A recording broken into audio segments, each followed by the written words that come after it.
A woman who was always on black came to the village one day and bought the largest piece of land in the village. The woman had so much money, people in the village began to wonder if she had an ATM in her house.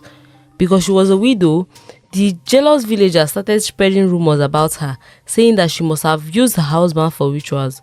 But deep down in their hearts, they wanted to make money like her. Chimamanda was the name of this woman. She was always on black, day in, day out, so people thought that she was a widow.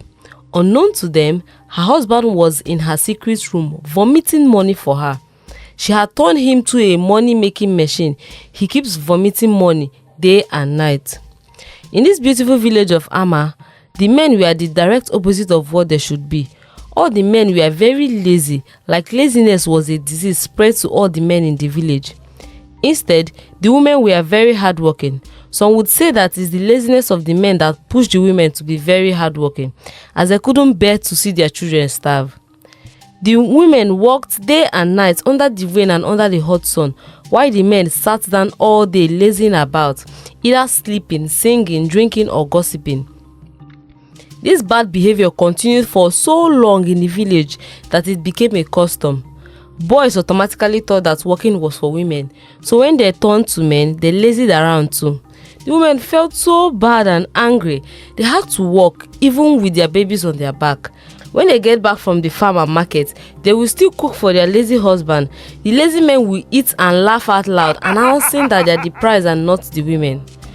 All day, the lazy men will sit and talk about how they want the wealthy woman to marry them so they can enjoy and lavish away all her money. Chimamanda noticed the crazy thing happening in the village and felt sorry for the women. So whenever she buys things from the market, she always buys a whole lot of stuff from them and tips them as well. The women were very grateful and dreamed about being like Chimamanda. The first woman to meet Chimamanda is Ada. Ada married into the village without knowing that the men had a culture of being lazy. So it was unbearable for her to work and support her husband alone. One day, she pays Chimamanda a visit, begging her to teach her to make money like her. Chimamanda laughed. She has been expecting her. Getting rich is easy, my dear. I will show you. Chimamanda gave her a black dress and salt to use whenever she's cooking for her husband. Ada was very thankful, but she complained that the color black was not the kind of color she liked. She told her that she preferred to wear pink and purple. Chimamanda told her that the black gown was only necessary for their weekly meetings. She asked her not to put too much salt or very little salt. Later that day, Ada dressed elegantly and prepared a delicious meal for her husband, adding salt naturally. After serving him, she stepped out to buy a drink, and when she came back, her husband sat on the floor vomiting money. Ada was shocked and surprised at the same time. She hurriedly packed the money and headed to the market to do some shopping, drawing attention from everybody in the village. When she got home, she was shocked to see that the money had increased. However, this became her daily routine, as she would go to the village market every day to display and buy things that she didn't even need. The villagers began to gossip about her, saying things like, "This money that she's spending, are you sure this girl is not in a secret cult?" Ada was very happy and went to visit Chimamanda to thank her, but she also complained that people were gossiping about her and asking of her husband. "What will I say if people ask me about my husband, Chimamanda?" Chimamanda advised her to tell people that her husband suddenly abandoned her when she didn't have money. So whenever Ada was asked of her husband, she would say, "My husband has abandoned me. Oh, he left me when I had no money. Now that God has blessed me with money, he is nowhere to be found. I'm even looking for him. If you find him, please let me know." The villagers believed her, especially the men, as they tried to get close to her. One of her husband's friends even made advances at her, telling her that she needs a man who will take care of her when she is lonely, while the man's true intention is to enjoy her wealth. Ada's wealth made ladies jealous of her. They became so desperate and wanted to make money like Ada. They started running to Chimamanda's house every day. There were at least 2 women in her house. They begged and begged for them to become rich just like Ada. Chimamanda felt pity for them because she knew how much they had suffered at the hands of their lazy husbands. So she decided to help them. First, she gave them a black dress and then gave them a salt to cook for their husband. They all followed her instruction and their husbands started vomiting money for them. They would go out and come back and see their husbands vomiting money. They would act surprised, but deep down they knew what they did. One day, a woman came to Chimamanda begging her to make her rich like other women in the village.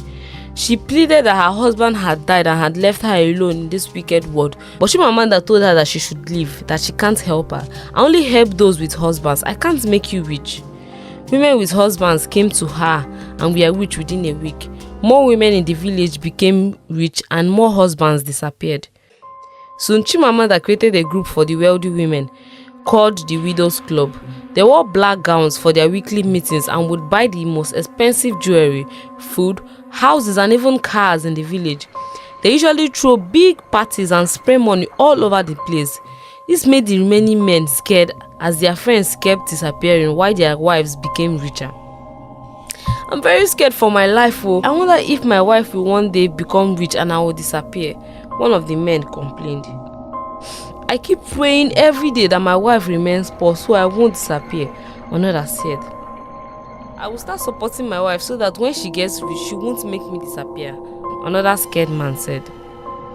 Despite all the gossip and complaints from the men in the village, the members of the Widows Club got richer and richer and kept lavishing and spending money in the village. They built big mansions, luxury cars and would host lots and lots of house parties celebrating their luxurious lifestyle. Soon, the little local village began to look like a luxurious island. The remaining men became so scared that they ran away thinking of a new plan. They met in a faraway village and started discussing the problem at hand. One of them suggested that they first discover what is happening in the village and how the women are getting rich, since their wealth might be linked to their husband's disappearance. So, they all agreed. But how can we find out their secrets when we've run away from the village? Even if we go back, the women can't tell a man their secrets, one of them asked. I think I have a solution. One of us should dress like a woman and meet Chimamanda. She started all this. She should be the one with the secrets, another person said. They all agreed and then chose the most feminine one of them. They dressed him like a woman and he went to the village pretending to be a woman. He visited Chimamanda, begging her to tell her how she became rich. Chimamanda, thinking that she is a potential member of the Widows Club, revealed everything to him.